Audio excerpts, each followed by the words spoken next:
બનાવ અંગે મળતી માહિતી મુજબ ભાવનગર શહેર નજીક આવેલ વર્તેજ ખાતે ઝીંગા ફૂડની એજન્સીમાં કમિશન પેટે કામ કરતા ઇસમોએ વેપારી સાથે લાખો રૂપિયાની છેતરપિંડી કરી હતી।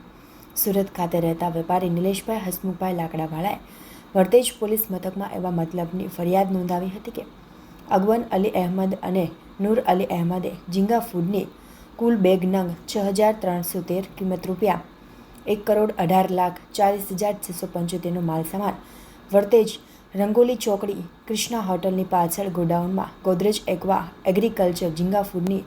અક્ષર એન્ટરપ્રાઇઝ નામની એજન્સી ખાતેથી આશરે 16 થી 17 ખેડૂતોને વેચાણ કરી તથા અનીસ અગવન અલી અહેમદ નાએ આ ઝીંગા ફૂડના માલના વેચાણ અંગેના બિલ બનાવી બિલ બનાવનાર તરીકે પોતાની સહી નહીં કરી ઠગાઈ કરવાના ઈરાદે અમુક બિલમાં ફરિયાદીના નામની ગુજરાતીમાં નિલેશભાઈ તથા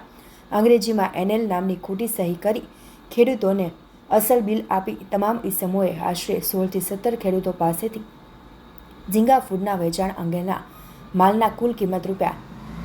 1,18,40,675 મેળવી, જેમાંથી ફરિયાદીને રૂપિયા 35 લાખ આપી બાકીના ફરીના રૂપિયા 83,40,675 ફરિયાદીને નહીં આપી આરોપીઓએ પોતાના અંગત ઉપયોગમાં લઈ મિલકતનો બદદાનતથી દુરુપયોગ કરી ફરિયાદી સાથે ગુનાહિત વિશ્વાસઘાત અને છેતરપિંડી તેમજ ઠગાઈ કરી એકબીજાએ મદદગારી કરી હોવા અંગે વર્તેજ પોલીસ મથકમાં ચારેય ઇસમો સામે ફરિયાદ નોંધાવતા વર્તેજ પોલીસે વધુ કાર્યવાહી હાથ ધરી હતી।